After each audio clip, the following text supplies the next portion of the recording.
अपना टॉपिक चल रहा था surface tension.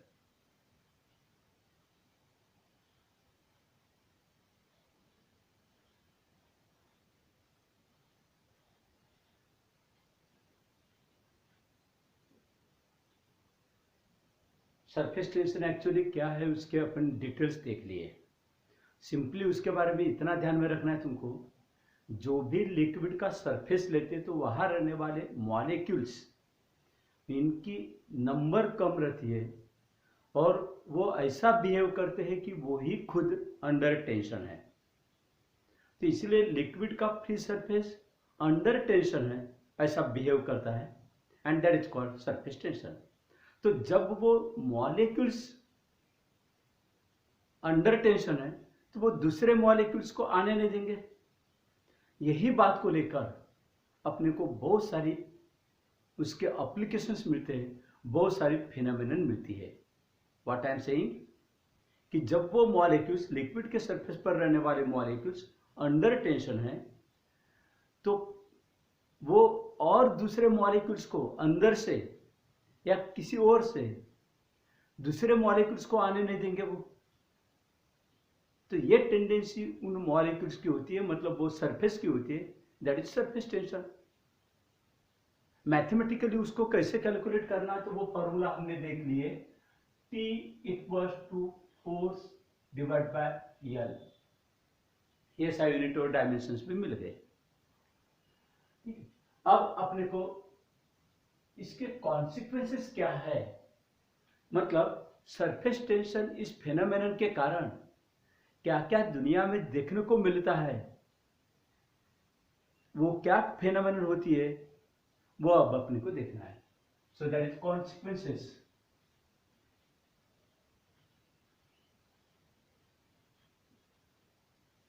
Of surface tension. तो फर्स्ट, कोई भी लिक्विड के छोटे छोटे ड्रॉप्स लेते, छोटे ड्रॉप्स, वाटर हो या मर्क्यूरी हो या कोई ऑयल हो, तो उसके छोटे ड्रॉप्स कौन से शेप के होते, स्फेरिकल इन शेप। ऐसा क्यों होता है?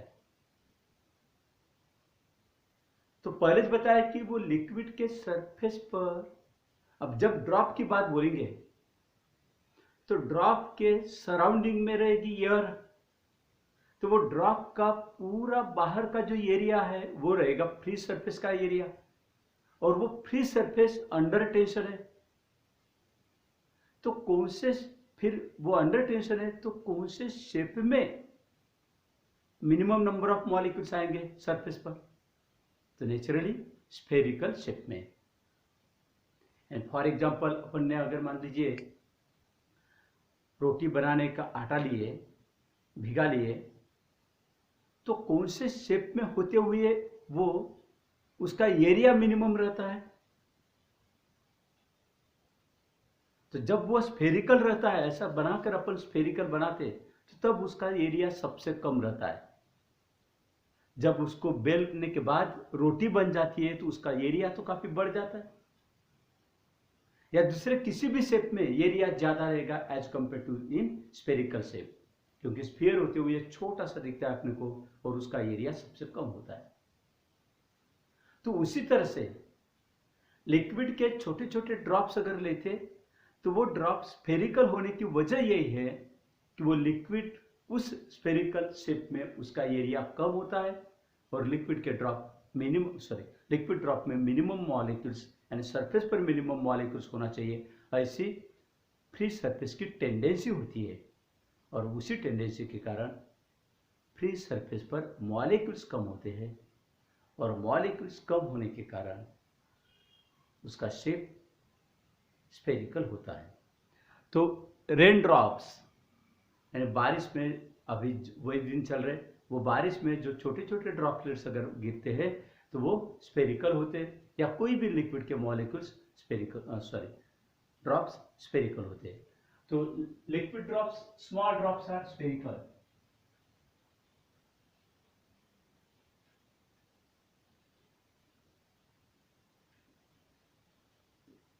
ये कॉन्सिक्वेंस है।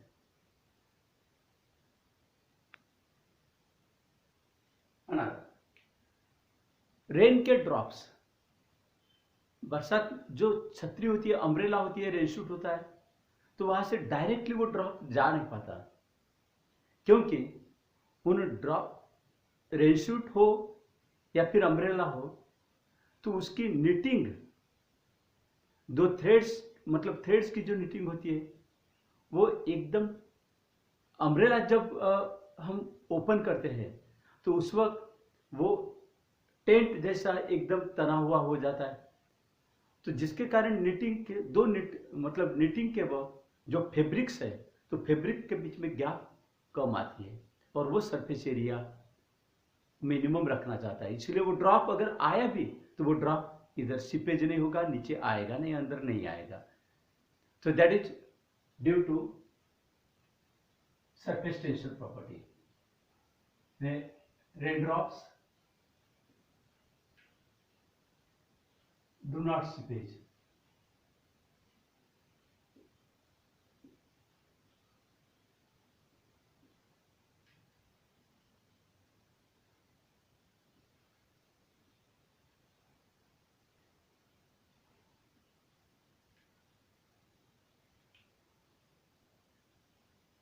सरफेस टेंशन के कारण और एक फिनोमेनन अपने को देखने को मिलेगी कि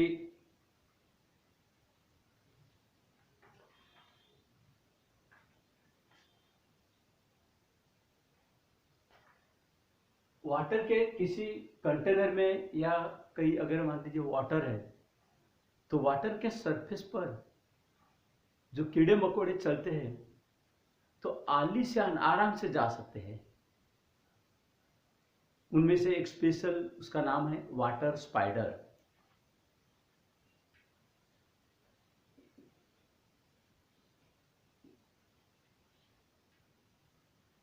ये वाटर स्पाइडर वो वाटर के सरफेस पर ऊपर से ही राजा महाराजा जैसे चलते जाता है, उसके पैर अंदर नहीं घुसते, पानी के अंदर नहीं जाते। क्यों ऐसा होता है?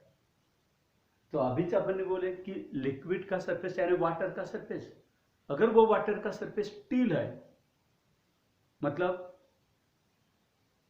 रेस्ट में है, कोई मूवमेंट नहीं हो रही, कोई वेव्स वगैरह नहीं है, कोई फ्लो नहीं हो रहा, तो ऐसे हालत में वो स्टिल वाटर में लिक्विड के मॉलिक्यूल्स, सॉरी, वो अंडर टेंशन रहेंगे। तो उसके ऊपर अगर मान लीजिए वो वाटर स्पाइडर ने पैर रख भी दिए, तो कल मैंने बताया था कि अगर लिक्विड वाटर के सरफेस पर एक आध नीडल रखे तो वो नीडल भी सिंक नहीं होगी, तो उसी तरह से उसके पैर भी, वह पैर भी अंदर नहीं घुस पाएंगे, क्योंकि वो जो पैर होते हैं, जैसे मान लीजिए तुमको लगेगा कि ये ऐसे 4-5 फिंगर्स है उसके पैर को, ठीक है, तो 5 फिंगर्स ऐसे नहीं जाते, बल्कि वो फिंगर्स ऐसे हो जाते हैं, ये यानी उसके फिंगर्स ऐसे नहीं जाते हुए ऐसे बेंड हो जाते हैं इन दिस वे कोड, मतलब जस्ट लाइक दिस वन, ये लेग, ये फिंगर्स इस तरह से झुके, ये फिंगर्स, तो क्या होगा, ये डिंपल तैयार करेगा वाटर के सरफेस पर, जस्ट लाइक कर्व तैयार होगा इस तरह से, ये डिंपल तैयार, और इसको बाद में सरफेस टेंशन के फोर्सेस के कारण इस पैर को पकड़ कर रखा जाता है। तो that's why that leg can not go inside the water, but it can easily go, means that water spider can easily move on the surface of water. So all these things happen due to the surface tension. So these are the consequences of surface tension. अब हम ये देखेंगे कि surface tension कौन कौन सी बातों के ऊपर डिपेंडेंट होता है। So dependence of surface tension.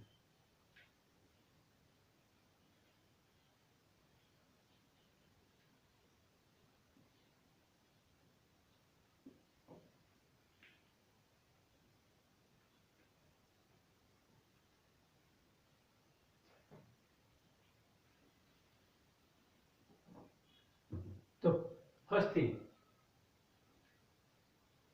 impurity. First one, dependence on impurity.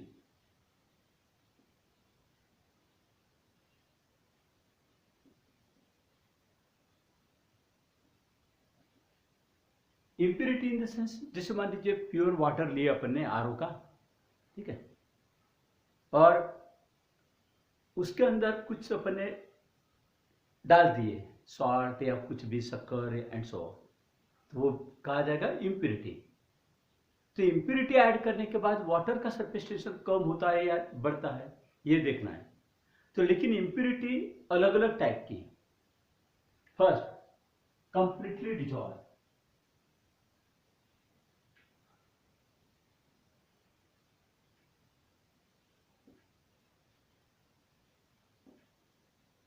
और कंप्लीटली सोल्यूबल इम्प्योरिटी।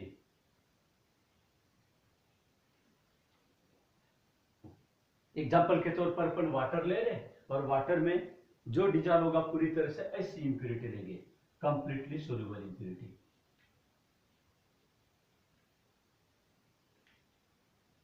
पहले क्या बताया मैंने कि अगर मान लीजिए आरओ का प्योर वाटर लिया हमने और उसके बाद उसमें ऐसी इम्प्योरिटी ऐड की है जो कंप्लीटली सोल्यूबल है, पूरी तरह से डिजॉल्व हो जाएगी। फॉर एग्जाम्पल नमक, NaCl, वो जब हम वाटर में डाल देते तो थोड़ी देर बाद पता चलता है कि वो नमक खत्म ही हो गया, यानी डिजॉल्व हो जाता है। शक्कर, वो भी डिजॉल्व होती है। तो ये कंप्लीटली सोल्यूबल इम्प्योरिटी मानी जाएगी। जब ये कंप्लीटली सोल्यूबल इम्प्योरिटी वाटर में ऐड करेंगे तो वाटर जो बन गया है, वाटर का सॉल्यूशन जो बन गया, उसका सरफेस टेंशन पहले के कंपैरिजन में बढ़ जाएगा। मतलब what is the effect of impurity? What type of impurity is it? Completely soluble impurity. So if you dissolve or if you add completely soluble impurity in liquid, जो भी liquid, commonly general बात करता हूं मैं अभी, कि अगर एक आध प्योर लिक्विड तुमको दिया गया और उसमें कंप्लीटली सोल्यूबल इंप्योरिटी ऐड कर दिए, तो ऐड करने के पहले उस लिक्विड का जो सरफेस टेंशन था, तो ऐड करने के बाद पूरी तरह से डिजॉल्व होने के बाद जो सॉल्यूशन बन गया, अभी वो प्योर लिक्विड नहीं रहा, अभी क्या बन गया, सॉल्यूशन बन गया। तो उस सॉल्यूशन का सरफेस टेंशन प्योर लिक्विड के सरफेस टेंशन के कंपैरिजन में ज्यादा हो जाता है। So what is the effect of soluble impurity? It increases the surface tension of the liquid. इस completely soluble है तो increases the surface tension.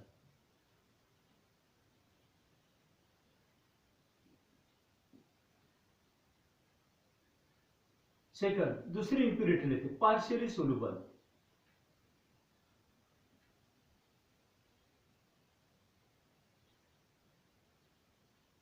और तीसरी लेते not soluble at all, non soluble.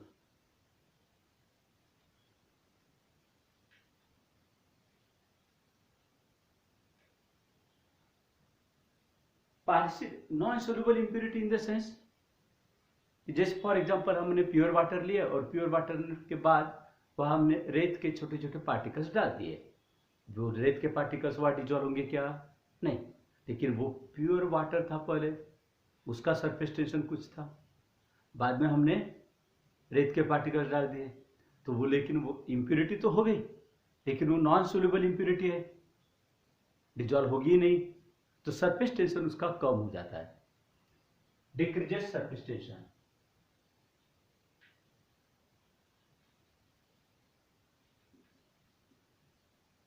अब मेन रोल है पार्शियली सोल्यूबल इम्प्योरिटी, यानी थोड़ी मात्रा में डिजॉल्व होगा, थोड़ी मात्रा में नहीं होगा, पार्शियली सोल्यूबल। कंप्लीटली सोल्यूबल है तो it increases the surface tension, not soluble at all decreases the surface tension, and partially soluble again it decreases the surface tension.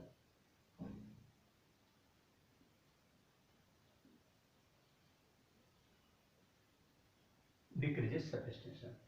अब पार्शियली सोल्यूबल इंप्योरिटी का एग्जांपल देता हूं मैं तुमको, डिटर्जेंट पाउडर, वॉशिंग पाउडर अपना, ठीक है, या फिर सोप एंड, तो डिटर्जेंट पाउडर को जब अपन प्योर वाटर में डाल दिए तो वाटर, वो पाउडर का सॉल्यूशन हो जाएगा, that will be called soap solution. क्या कहा जाता है उसको, सोप सॉल्यूशन। और डिटर्जेंट सॉल्यूशन, तो उसमें तुमको भले लगता होगा कि वहां वॉशिंग पाउडर पूरी तरह से डिजॉल्व हो गया, बट इट डजंट हैपन। वो पार्शियली सोल्यूबल है ऐसा पाया जाता है। और फिर वो जो सॉल्यूशन बन गया तो उसका सरफेस टेंशन कम हो जाता है, मतलब it decreases the surface tension. अब इसका फायदा क्या है ये बताओ। चलो पहले एक कंप्लीटली सोल्यूबल है तो it will increase the surface tension, partially soluble है तो it will decrease the surface tension, and non soluble है तो again it will decrease the surface tension much more. अब बताओ मुझे, अपने को कपड़े धोना है, डर्टी कपड़े पानी में भिगाते, प्योर वाटर में भिगाएंगे या फिर कंप्लीटली सोल्यूबल इंप्योरिटी यानी नमक का पानी लिए और वहां भिगाएंगे, या फिर डिटर्जेंट पाउडर का सॉल्यूशन लिए और वहां भिगाएंगे। तो हम क्या करते हैं, डिटर्जेंट पाउडर का सॉल्यूशन बनाते और वहां भिगाते। क्या होता है इससे, तो अब मैंने बताया कि वो डिटर्जेंट पाउडर पार्शियली सोल्यूबल है और पार्शियली सोल्यूबल ऐड किए तो वो सरफेस टेंशन क्या करता है, कम करता है। अब बताओ मुझे कि प्योर वाटर की जगह पे जब हमने वाटर में डिटर्जेंट पाउडर डाल दिए तो उसने उसका सरफेस टेंशन कम किया। मतलब क्या हुआ कि वो जो लिक्विड के मॉलिक्यूल्स है उनका टेंशन कम हुआ। तो अब वो बोलेंगे कि एक आध मॉलिक्यूल अगर आना चाहता है तो आने देंगे, वो ज्यादा टेंशन में नहीं है। एक आध मॉलिक्यूल अगर आना चाहता है तो किसका मॉलिक्यूल आएगा, तो डर्ट का। अपने कपड़े के फाइबर्स के बीच में जो डर्ट का पार्टिकल रुका हुआ है तो वो डर्ट का पार्टिकल अगर आना चाहता है, मतलब ये जो पार्टिकल्स है इसके मॉलिक्यूल्स है सब सॉल्यूशन के मॉलिक्यूल्स इजीली जा सकेंगे, वो फैब्रिक्स के बीच में इजीली पेनेट्रेट होंगे और वो डर्ट का पार्टिकल, डर्ट का मॉलिक्यूल जो है वो मॉलिक्यूल के बीच में आ सकेगा। So that is the reason why we are using the soap solution to wash the clothes. Question पूछा जाता है, why we use the detergent powder or solution of detergent powder to wash the clothes. Petrol, water के comparison में petrol का surface tension और ही कम है, तो dry cleaning के लिए फिर से हम क्या यूज करते हैं, पेट्रोल यूज किया जाता है ड्राई क्लीनिंग के लिए। तो it is due to the surface tension too much less. ऐसा नहीं करते क्या, जैसे फॉर एग्जांपल सर्फ एक्सेल लेते हैं अपन, 1 किलो का पाउच लगभग 75-80 रुपए का आता होगा, और 1 किलो का अगर टाटा का नमक लिए तो वो तो कितना 15-20 रुपए का आता होगा। फिर 1 किलो का 1 बकेट पानी लिए, 1 किलो का टाटा का नमक का डाल दिया हमने पूरा, और उससे कपड़े धोना चाहेंगे, सस्ता तो 15 रुपए और सर्फ एक्सेल 75 रुपए। क्यों हम इसको यूज नहीं करेंगे, क्योंकि what salt is completely soluble, it will increase the surface tension। तो वो जब सॉल्ट डालेंगे अपन तो सरफेस टेंशन बढ़ जाएगा, मतलब वाटर के मॉलिक्यूल्स के बीच में दूसरा मॉलिक्यूल आना नहीं चाहेगा, मतलब आने नहीं देंगे, ये सरफेस टेंशन इनका और बढ़ गया। So that's why that cloth will not get cleaned. Instead of that, if you use the detergent powder, then it will decrease the surface tension, therefore dirt molecules can easily come and therefore the clothes can be washed. So that is the reason. So this is the effect of impurity on surface tension. There are 3 types of impurity: completely soluble, partially soluble and non-soluble impurity. In both the cases, that is partially soluble or non-soluble, it decreases the surface tension. लेकिन तुम बोलोगे फिर non soluble है तो फिर रेत के particles पानी में डाल दिए तो उससे कपड़े धो सकेंगे क्या, लेकिन वो जब पानी में डालेंगे तो रेत के पार्टिकल्स बॉटम में चले जाएंगे और तुम कपड़े जब डाल दोगे वहां तो उस वक्त वो ऊपर वाले पानी को एब्सॉर्ब करेंगे, तो ऊपर वाले पानी का सरफेस टेंशन कम ही थोड़ा ज्यादा है। जब रेत मिश्रित पानी है तो तब सरफेस टेंशन उसका कम होता है, लेकिन रेत के पार्टिकल्स हेवी पार्टिकल्स है, इसलिए वो डर्ट के पार्टिकल्स को फिर से आने नहीं देंगे, इसलिए even though the surface tension of that solution will be less, but those particles, that cloth will not get washed properly. Next, what is the effect of temperature? Second, temperature का क्या effect होता है?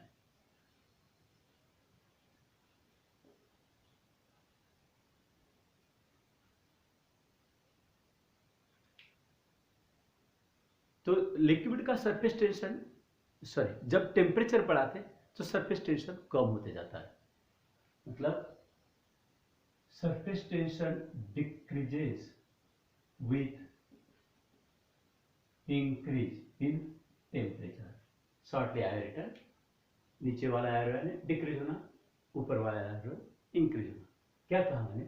Surface tension decreases with increase in temperature, यानी temperature अगर liquid का बढ़ा है तो सरफेस टेंशन क्या होता है? कम होता है. वाटर की बात, ठंडा पानी लिए तो सरफेस टेंशन ज्यादा, और हॉट वाटर लिए तो सरफेस टेंशन कम. फिर अगर नहाने के लिए लेना है तो तुमको कौन सा वाटर लोगे? तुम कोई बोलते होंगे तुमको आयुर्वेद वाले कि ठंडे पानी से नहाना चाहिए, लेकिन हम नहाते किस पर्पज के लिए? अपने बॉडी को क्लीन करने के लिए. तो क्लीन करने के लिए मतलब अपने दिन भर के जो भी डस्ट के पार्टिकल्स वगैरह स्किन पर चिपके हुए हैं तो उनको निकालना चाहेंगे.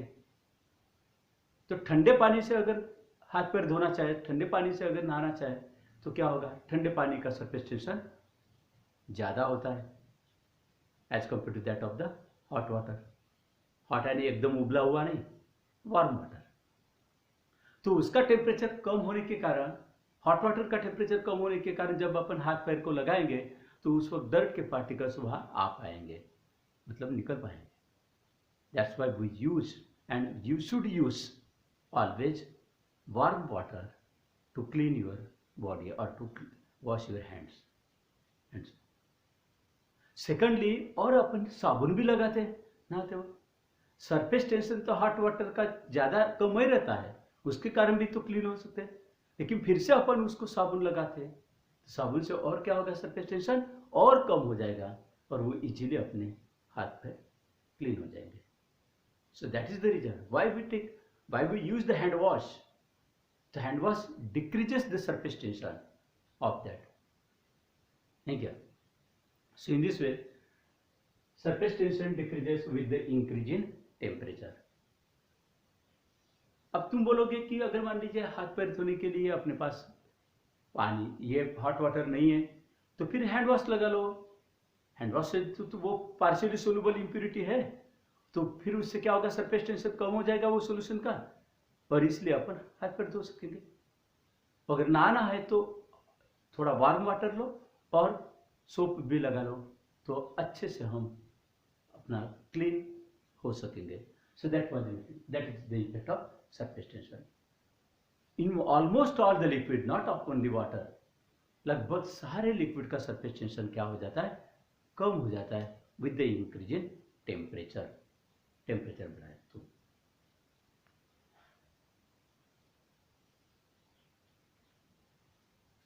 केवल एक दो लिक्विड्स ऐसे हैं जब वो मेल्ट करते हैं तो कॉपर और कैडमियम. ऐसे तो मोल्टन, ये केवल कॉन्ट्रेडिक्ट है. मोल्टन कॉपर एंड कैडमियम, ये दो सब्सटेंसेस ऐसे हैं कि जब दो सब्सटेंसेस को, कॉपर को या कैडमियम को, जब हम मेल्ट करेंगे मोल्टन फॉर्म आएगा तो लिक्विड ही बन जाएगा.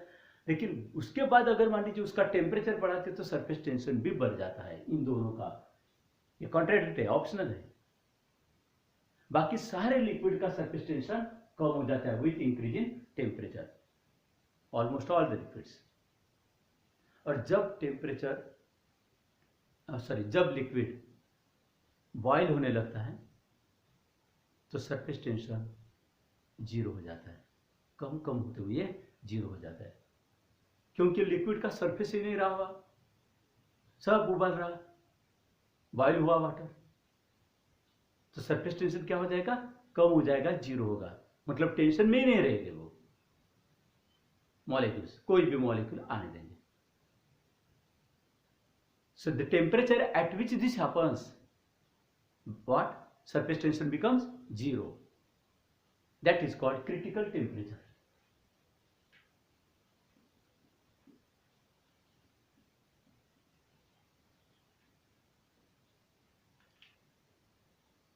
So in this way we have discussed the effect of this surface tension and so on. अब मुझे एक बात बताओ, अब इन दिनों में अपने आजू बाजू में कुछ पॉन्ड रहते हैं, खड्डे गुड्डे रहते हैं, गड्ढे गुड्डे, और उसमें पानी जमा रहता है, तो वह मॉस्किटोज तैयार होते हैं जनरली। अब अपन सरफेस टेंशन ये चैप्टर अगर पढ़े, समझे, और एग्जाम में इसके ऊपर क्वेश्चन भी पूछा गया और 2 मार्क के लिए लिखे और 2 मार्क मिल भी गए, 3 मार्क मिल भी गए। लेकिन अगर अपने आज 3 मार्क मिलने के बाद अगर उस 3 मार्क का तुमको कोई भी यूज नहीं होगा, जब तुम ऐसा करोगे कि तुम्हारे बाजू में अगर मान लीजिए जहाँ पानी वगैरह जमा है और वहाँ मॉस्किटोज तुम्हारे वो पैदा हो रहे हैं वहाँ, तो तुमने क्या करना चाहिए उसके लिए? नहीं होना चाहिए, इसके लिए क्या करना चाहिए? यू नो, मॉस्किटोज अपने जो एग्स ले करते हैं, मतलब अंडे वो डालते हैं, तो उसके अंडे फ्लोटिंग रहते हैं, वाटर के सरफेस पर ही रहते हैं। वो जो गड्ढा है, गड्ढे में पानी है, और पानी में वो मॉस्किटोज ने अपने एग्स ले कर दिए, डाल दिए, तो वो कहाँ रहेंगे? वाटर के सरफेस पर ही। तो एक काम करो, उस पानी में 1-2 बूंद राकेल का डाल दो। राकेल ऐसा है कि that will decrease the surface tension. अब बताओ कि जब वो वाटर था, विदाउट एडिंग सम लिक्विड, जब वो वाटर था तो उस वक्त सरफेस टेंशन उसका ज्यादा था। बाद में जब हम उसके ऊपर पेट्रोल का या फिर रॉकेल का 1-2 ड्रॉप डाल दिए, तो उस वाटर का सरफेस टेंशन कम हो जाएगा। तो इसलिए सरफेस टेंशन कम होने के कारण उसके सरफेस पर रहने वाले जो एग्स है वो नीचे जाएंगे, अंदर चले जाएंगे, हो गए खत्म, मॉस्किटोज पैदा ही नहीं होंगे। क्योंकि उन्होंने जो एग्स ले किए थे तो वो रहे कहाँ? सरफेस पर, और प्रोडक्शन कहाँ होगा? उनका सरफेस पर ही होगा। तो उन एग्स को अगर मान लीजिए अंदर डुबाना है ताकि वो पैदा न हो, तो उसके लिए तुमको क्या करना पड़ेगा? आजू बाजू में जहां भी हो 1-2 बूंद डेली, 1-2 बूंद रॉकेल का डेली, या 2-3 दिन बाद 1-2 बूंद रॉकेल के या पेट्रोल के डालते जाना है। So in this way that will be useful. दूसरा एक एग्जांपल, हम टूथपेस्ट यूज करते हैं ब्रश करने के लिए, ठीक है? तो रीजन क्या होगा? It also decreases the surface tension. इसीलिए वो पेस्ट के पार्टिकल्स, जो फोम तैयार होता है, वो पार्टिकल्स अंदर अपने दांत के अंदर जो भी ये है कीटाणु वगैरह होंगे, जो कुछ भी जर्म्स वगैरह होंगे, तो वो निकाल सकेंगे और बाद में उनको बाहर निकाल पाएंगे। So that's why we are using the toothpaste. अब मुझे बात बताओ, टूथपेस्ट की जगह पे अपन ने अगर मान लीजिए नमक का पाउडर, नमक लिए, नमक से ब्रश कर लिए, कभी कभी पुराने जमाने में ऐसा करते थे, नमक लेते थे, तो उसके पीछे वो जर्म्स को किल करना नहीं था, जर्म्स को निकालना नहीं था, जर्म्स को किल करना है। तो नमक जरा थोड़ा सा जस्ट लाइक इंसेक्टिसाइड जैसे काम करता है वो, तो it will kill the germs, लेकिन उनको निकालना है, तो निकालने के लिए अपने को क्या करना पड़ेगा? डिटर्जेंट पाउडर टूथपेस्ट ही यूज करना पड़ेगा। So it is because of the surface tension, all this phenomena, all this things that we see, it is due to the surface tension. इतना नहीं तो सागर में जब बड़ी बड़ी लहरें उठती है कभी कभी तूफान आने के बाद, तो उन लहरों को अगर मान लीजिए साइलेंट करना है, तो क्रूड ऑयल स्प्रिंकल किया जाता है, तो उससे क्या हो जाता है? सरफेस टेंशन उसका बढ़ जाता है। तो सरफेस टेंशन अगर बढ़ गया तो ऊपर नहीं उठ पाएंगे। वो ऐसा ऑयल रहता है कि जो इमिसिबल है, तो सरफेस टेंशन बढ़ जाता है। So in this way these are all consequences and the dependence of the surface tension on different factors. अब कल हमने एक न्यू टॉपिक देखा है, सरफेस एनर्जी।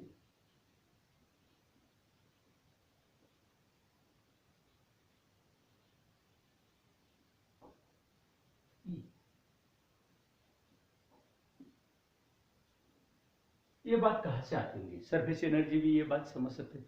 कल मैंने बताया था कि जो लिक्विड सरफेस फिल्म में जितने भी मॉलिक्यूल्स होते हैं लिक्विड के, सरफेस फिल्म में है ऐसा लेयर जिसका थिकनेस मॉलिक्यूलर रेंज के बराबर, इस मान लीजिए ये। तो यहां रहने वाले मॉलिक्यूल्स, ये मॉलिक्यूल एंड सो ऑन, तो इनके ऊपर इफेक्टिवली डाउनवर्ड डायरेक्शन में फोर्स काम करता है। ठीक है, अब बताओ, इमेजिन करो कि इस लिक्विड के सरफेस पर कुल मिलाकर 1000 मॉलिक्यूल्स अकोमोडेट हो सकते हैं। बाद में एक मॉलिक्यूल अगर अंदर से ऊपर आना चाहे तो वो मॉलिक्यूल्स उसको आने नहीं देंगे, क्योंकि उसके आने से क्या होता है, उसका टेंशन बढ़ जाता है। और इतना ही नहीं, तो जो मॉलिक्यूल जिसका स्फीयर ऑफ इंफ्लुएंस पूरी तरह से लिक्विड के अंदर था, तो उसके ऊपर तो कोई नेट फोर्स काम नहीं कर रहा था। जिसका स्फीयर ऑफ इंफ्लुएंस पूरी तरह से लिक्विड के अंदर था, तो उसके ऊपर रिजल्टेंट कोहेसिव फोर्स 0 था। ऐसे मॉलिक्यूल को तुम अगर मान लीजिए कहीं पे भी लेकर जाना चाहते हो, तो तुमको कोई वर्क करने की जरूरत नहीं, क्योंकि जिस बॉडी के ऊपर कोई फोर्स नहीं है तो उसको हम इजीली लेकर जा सकते हैं कहीं पे भी, कोई वर्क करने की जरूरत नहीं है। तो उसी तरह से इस मॉलिक्यूल को, अंदर का मॉलिक्यूल ऊपर लाना है, तो जब तक इसका स्फीयर ऑफ इंफ्लुएंस ये सरफेस फिल्म में नहीं आता तब तक के लिए, यानी एयर में नहीं आता तब तक के लिए इस मॉलिक्यूल को ऊपर लेकर जाने में कोई तकलीफ नहीं है। मतलब ये मॉलिक्यूल यहां तक आया ताकि इसका स्फीयर ऑफ इंफ्लुएंस यहां तक आया, तो इस स्फीयर ऑफ इंफ्लुएंस में अभी भी मॉलिक्यूल्स किसके हैं, लिक्विड के मॉलिक्यूल्स है। तो वो सारे लिक्विड के मॉलिक्यूल्स ने निर्माण किए हुए कोहेसिव फोर्सेस का रिजल्टेंट क्या आएगा, 0 ही आएगा। इसलिए यहां भी लाने के लिए कोई प्रॉब्लम नहीं। बाद में जब ये मॉलिक्यूल अब यहां आए, इसका स्फीयर ऑफ इंफ्लुएंस ऐसा हो जाएगा, यहां लाए, तो यहां भी लाने के लिए कोई प्रॉब्लम नहीं, कोई वर्क करने की जरूरत नहीं।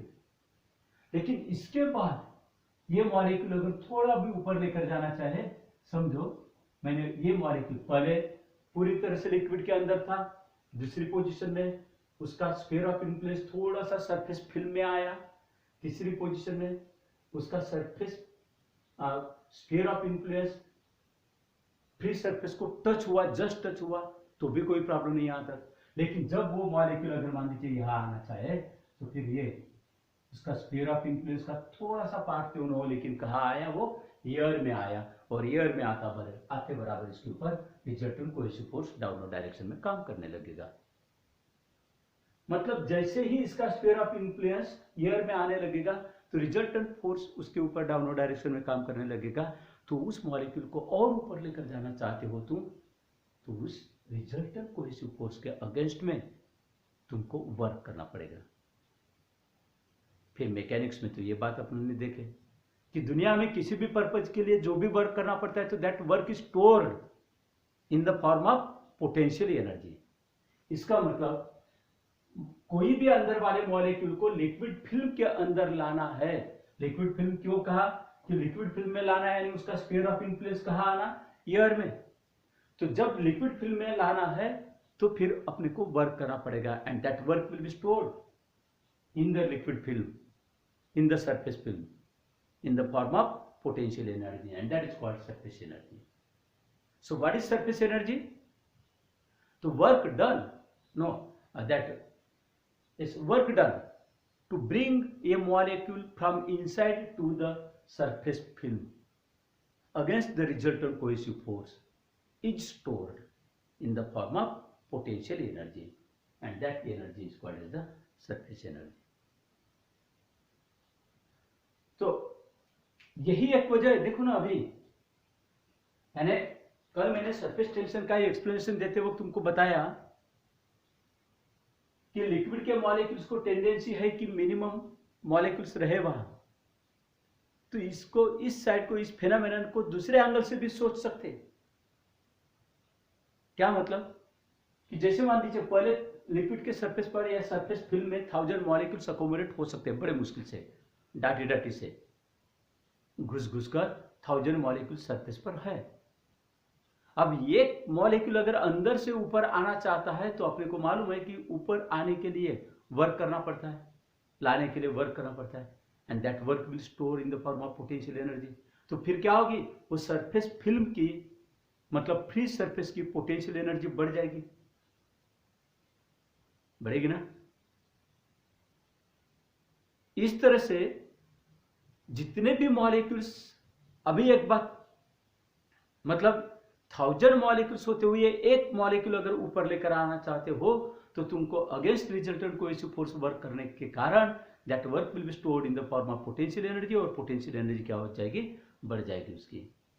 तो ऐसा करते करते अभी एक समझो, इमेजिन करो लिक्विड के फ्री सरफेस पर एक भी लिक्विड का मॉलिक्यूल नहीं था। जरा गजब सोचने के लिए बोल रहा हूं मैं तुमको, लेकिन फिर भी इमेजिन करो लिक्विड के फ्री सरफेस पर ऊपर लिक्विड का एक भी मॉलिक्यूल नहीं था। ऐसे हालत में एक मॉलिक्यूल जो वेल इनसाइड था, उसका स्फीयर ऑफ इंफ्लुएंस पूरी तरह से लिक्विड के अंदर था, वो मॉलिक्यूल को हम ऊपर लेकर आना चाहते। तो जब लिक्विड के फ्री सरफेस पर एक भी मॉलिक्यूल नहीं रहेगा तो एक मॉलिक्यूल को लाने के लिए कोई वर्क करना नहीं पड़ेगा। चलो एक मॉलिक्यूल लाए, रख दिए, अब दूसरा मॉलिक्यूल अगर लेकर आना चाहते हो तो पहले मॉलिक्यूल के वजह से resultant cohesive force downward direction में रहेगा और जिसके कारण वर्क करना पड़ेगा। चलो दूसरा मॉलिक्यूल लाए, रख दिए यहां, अब तीसरा मॉलिक्यूल अंदर से लेकर जाना चाहते हो तो अब दो मॉलिक्यूल्स वहां मौजूद है, उसके कारण रिजल्टेंट कोहेसिव फोर्स और ज्यादा रहेगा और जिसके कारण और ज्यादा वर्क करना पड़ेगा। ऐसे करते करते 1000 मॉलिक्यूल्स अगर ऊपर लेकर आए तो 1000 मॉलिक्यूल्स के कारण पोटेंशियल एनर्जी काफी बढ़ गई है।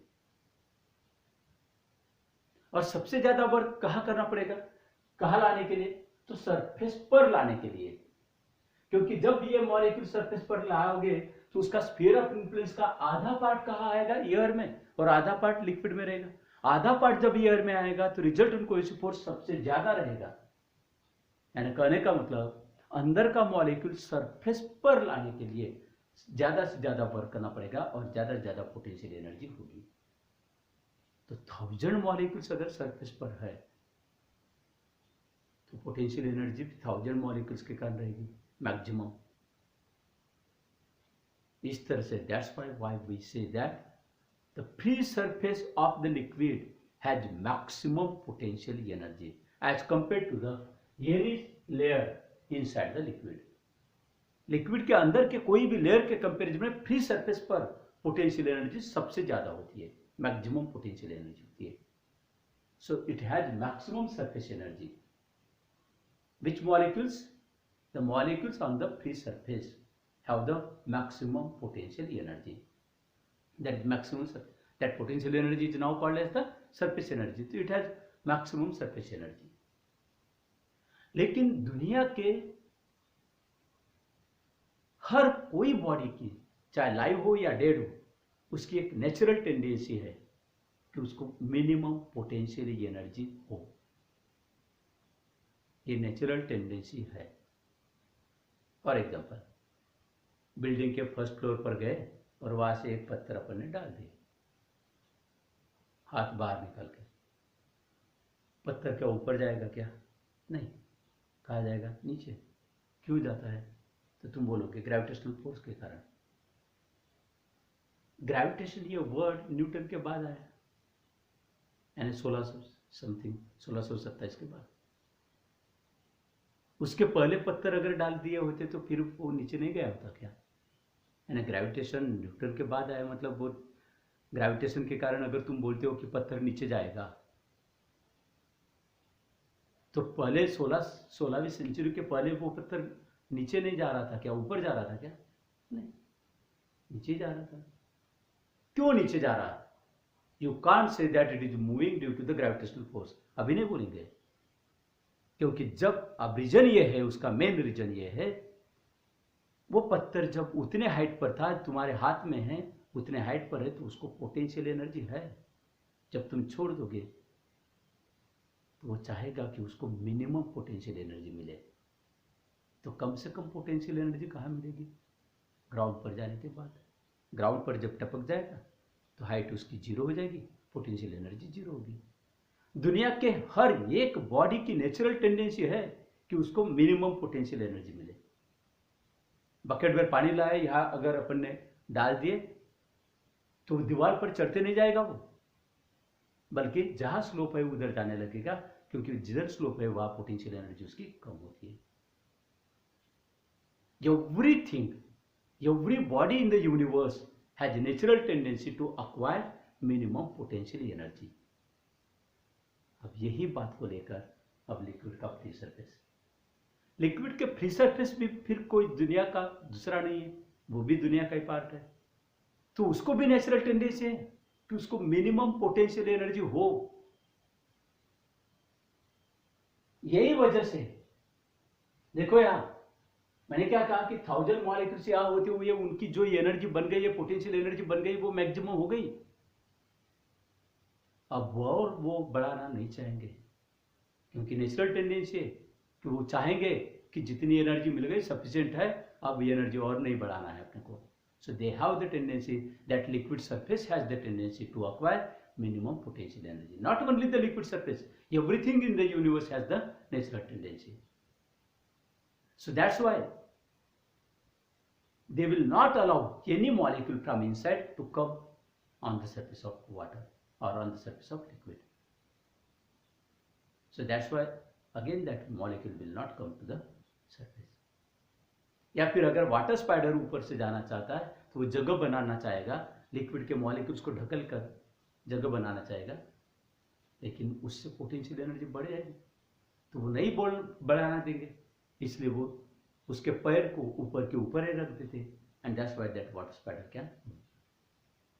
तो फाइनली इतनी डिस्कशन में मुझे क्या बताना है कि सरफेस टेंशन ये जो फेनोमेनन है, हम दो पॉइंट को लेकर डिस्कस कर सकते हैं।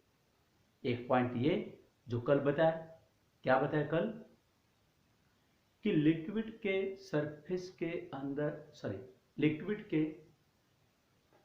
सरफेस फिल्म में रहने वाले जितने भी मॉलिक्यूल्स होते हैं उनके ऊपर resultant cohesive force downward direction में रहता है और वो नीचे खींचे जाते हैं, इसलिए मिनिमम मॉलिक्यूल सरफेस में होते हैं और वो ऐसा बिहेव करते हैं कि they are under tension, that is surface tension.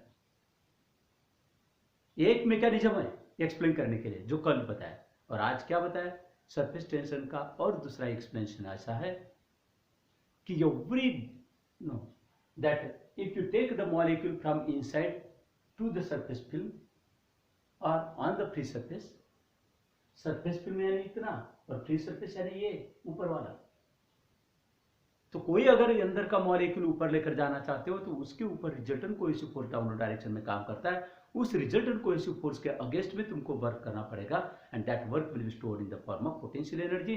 तो लिक्विड के फिल्म की, सरफेस फिल्म की बोलो या सरफेस की बोलो, पोटेंशियल एनर्जी बढ़ जाएगी।